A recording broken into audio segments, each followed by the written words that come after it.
The wife did not expect such consequences when she decided to cheat on her husband. Welcome to Romance Files.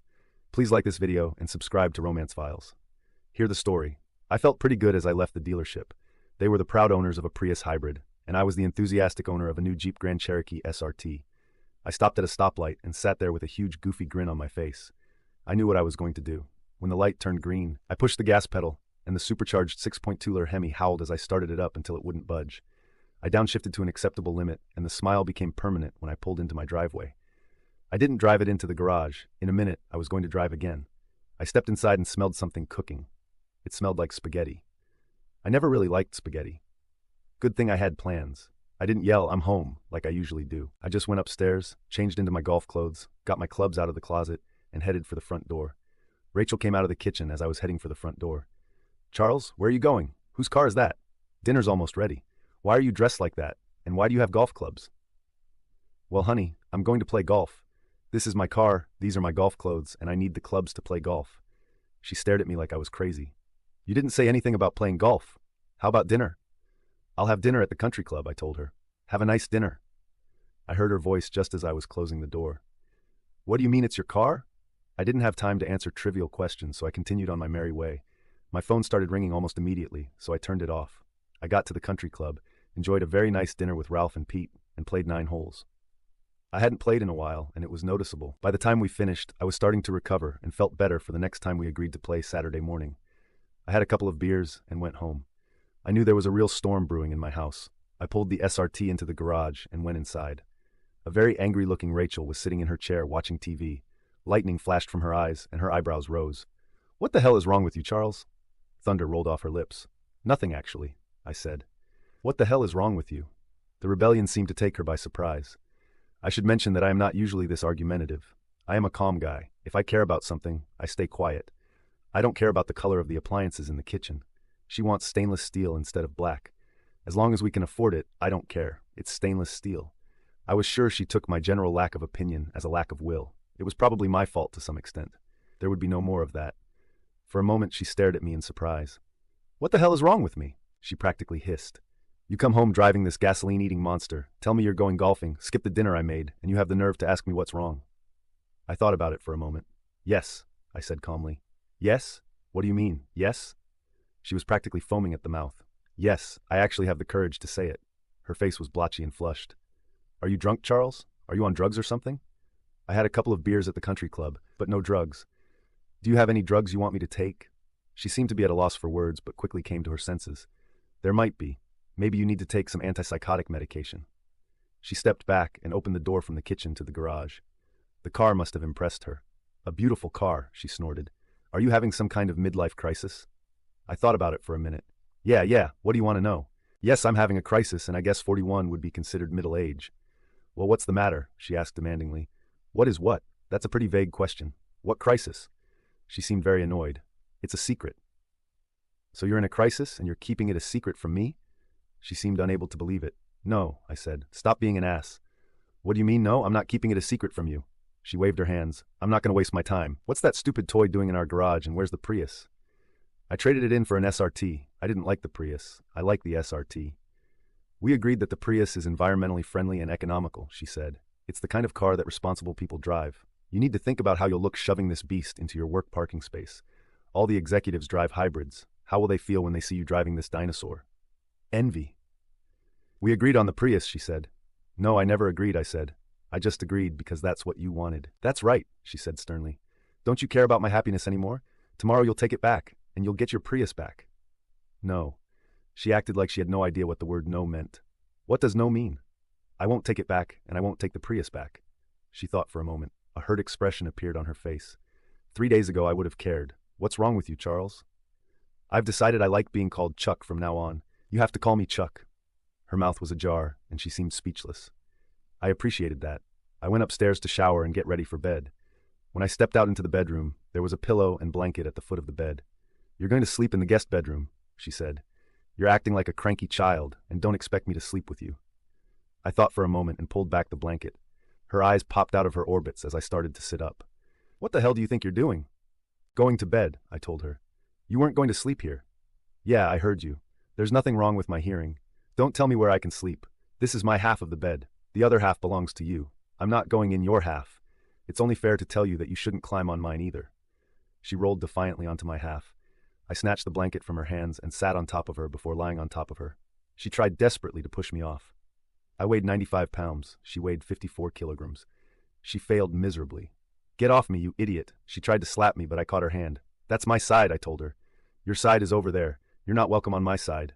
I lifted up a little, and she rolled over onto her side. Then she started to cry. What's wrong with you, Charles? She sobbed. What's wrong with you? Why are you treating me like this? There is no Charles, I told her. Just Chuck. I told you I like being called Chuck. I thought you liked being called Charles, she cried. No, you were the one who liked calling me Charles, I said. I never liked it.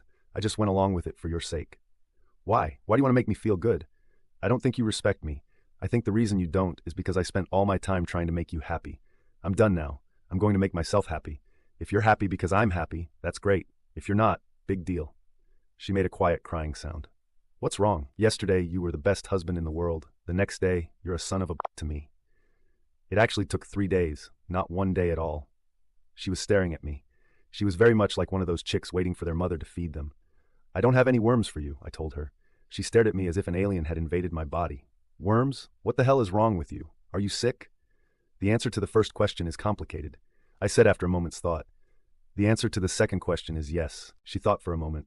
Are you sick? Yes. What's wrong with you? What kind of sickness makes you trade in your beautiful car for some gas-guzzling monster? How sick are you if you can go golfing and have a beer? It's a heart problem, I told her. She looked embarrassed. Do you have clogged arteries or an irregular heartbeat? What does the way you're acting have to do with a heart condition? It's not really a disease. I had a change in my heart, like a transplant. Are you going to tell me what's going on? I found out 3 days ago that you're a cheater. All that love in my heart died and was replaced by a heart just like yours. Now I care about me, and I don't care about you. What did you call me? She demanded. You should consider getting your hearing checked. Did I stutter? No, you were very clear, she said. I don't know what bug is up your ass, but you'd better deal with it. You just accused your wife of being a cheater. I don't like to look at it as an accusation. It's more like a statement of fact, I explained. What the hell are you talking about?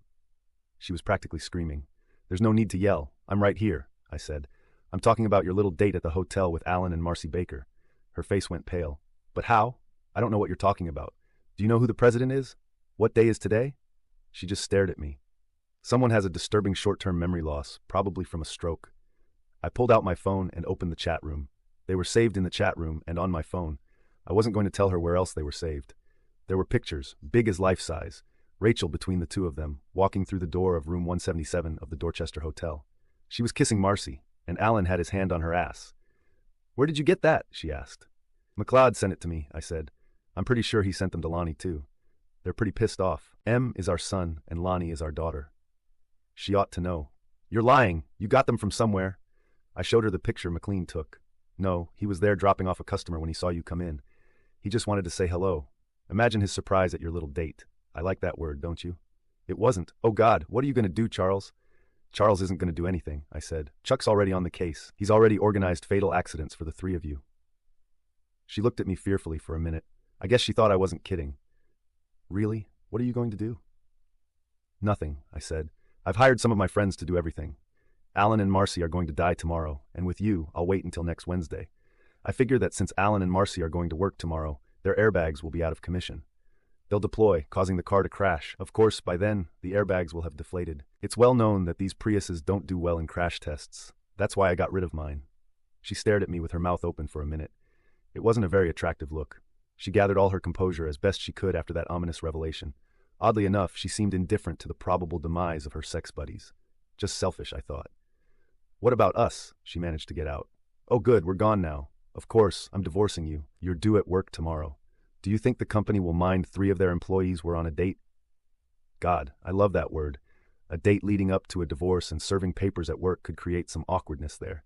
I doubt Colton Fisk will like the drama since he's a big man in the church and all.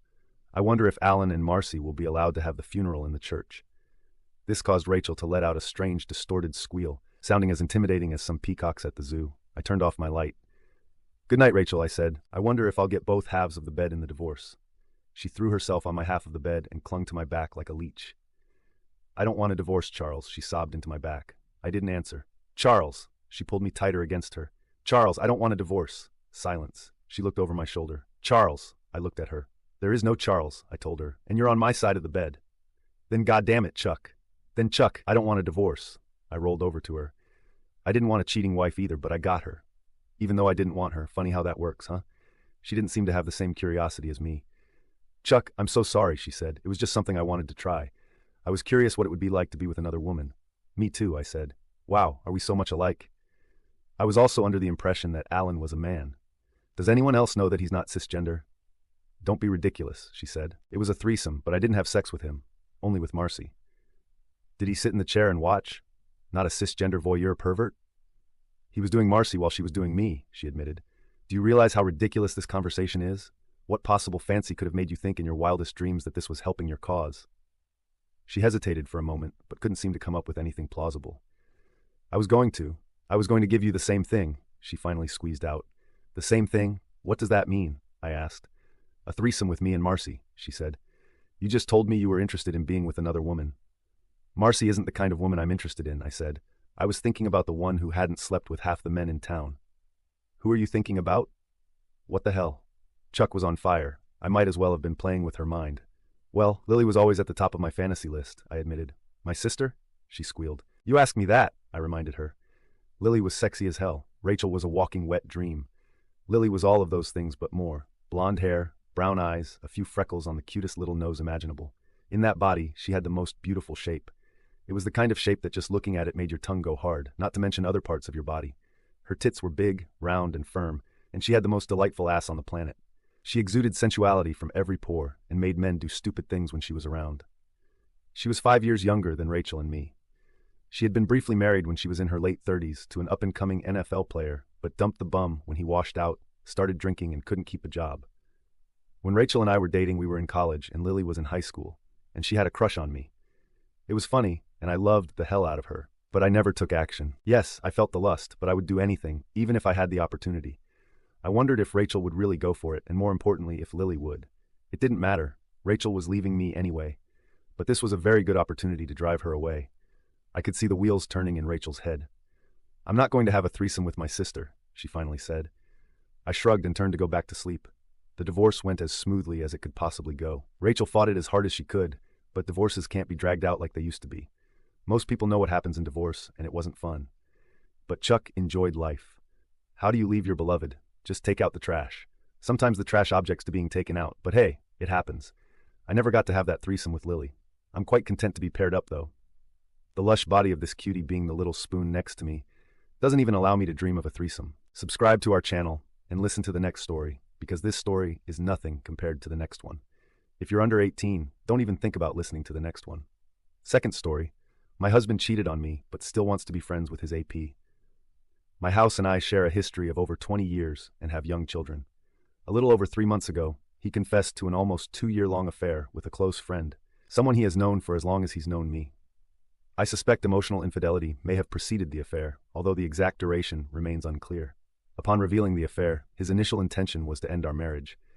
He not only disclosed the details to me, but also to his parents, friends, and even colleagues at work, taking substantial steps. He signed a lease for a new place and prepared a year's worth of rent by remortgaging our home, fully committed to starting a new life. I pleaded with him to reconsider, emphasizing the 2 decades we've invested in our relationship. It required significant effort, but eventually he chose to stay. Since deciding to stay, he has severed all contact with his affair partner, with no communication for the past 12 weeks. Despite retaining her contact details and following her on social media, he demonstrates radical honesty during our marriage counseling sessions. Although his openness is vital for rebuilding our marriage, his candid discussions about her can be emotionally challenging for me. While the transparency is appreciated, the emotional impact is akin to a dagger to my heart. However, we both acknowledge the necessity of open communication in the process of rebuilding our marriage. Though difficult, we understand the importance of navigating through these conversations to foster healing and trust. While it took some convincing for him to stay, it's evident that he is now wholeheartedly committed to rebuilding our marriage, just as much as I am. A recurring topic in our counseling sessions, both earlier on and recently, is his expressed desire to maintain a friendship with his affair partner. He argues that their pre-existing friendship justifies wanting to preserve that connection. Despite voicing my discomfort during our initial conversation about this and reiterating it recently, he remains persistent in wanting to establish and maintain this friendship. The prospect of him permanently cutting ties with her raises concerns for me, and I find myself uncertain about the best course of action. TLDR, despite my husband's long-term affair with a close friend, he is adamant about maintaining a friendship with her, which leaves me unsure about the potential impact on our marriage. Third story. Once a cheater, always a cheater. I met my girlfriend in 2017. We moved in together in 2018. At the end of 2018, she said she did not feel like we were a good match anymore. However, we kept talking and hanging out, maybe because I moved states for her, since she wanted to be close to her family. I took her out for her birthday in January of 2019, when I saw a name pop up on her phone, and she turned the phone away from me. In asking her brother, he said it may be her boss. He worked at the same place she did, and said she seemed to have a weird relationship with him. The brother told me the boss's address. One night, when she said she couldn't come over to the apartment we shared, I drove to her mom's house where she said she was staying. She wasn't there. I drove to her boss's house and saw her car parked in front. I called her out on it, and she admitted she cheated and was continuing to see both the boss and myself. Being a fool in love, I spent the better part of a year trying to win her back, all while she flew to Arizona to meet a guy she met online. She told me she could really see herself living there with him and still also talking to the boss. At some point, I finally went no contact for a few months, at which point she said she was sorry. She really loved me, and it was all an immature mistake. She promised this would be the end of anything else. I was still devastated and recovering from the worst year of my life, so I took her back. We moved into a new apartment, then the cheating happened again briefly through the end of 2019 with her boss. I was at the lowest I have ever felt in my life. I took her back, and we went through COVID lockdown together. We eventually moved into a house together, where we have lived until now. In January 2024, she came to me last Thursday after work and said we needed to talk. She said she no longer felt like we were compatible and didn't feel like I was a life partner for her. Just on Christmas, she had asked me to never leave her, and her best friend stated she was just talking about marriage. I was blindsided. I sent flowers, a love letter, an apology, and a gift to her mom's where she was staying. Well, turns out leopards don't change their stripes. She was cheating with a coworker at her new job and decided to leave me for him. I am devastated. I thought we finally got past what had happened. However, this time, I am not sending the angry texts nor begging her to come back. I will be leaving the state. I was approved to work remotely with my job, and will be finishing up some projects over the next few months, getting things in order and moving. She left our 2 cats, her grandpa's cat, a rat, and her goldfish in a 120-gallon fish tank. She left all her things here that I will need to sort through. That's my story.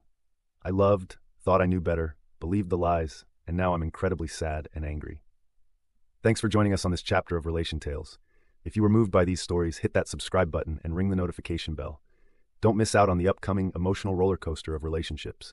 Your support means the world, and we can't wait to share more compelling tales with you. Until next time, remember every relationship has a story worth telling. See you soon.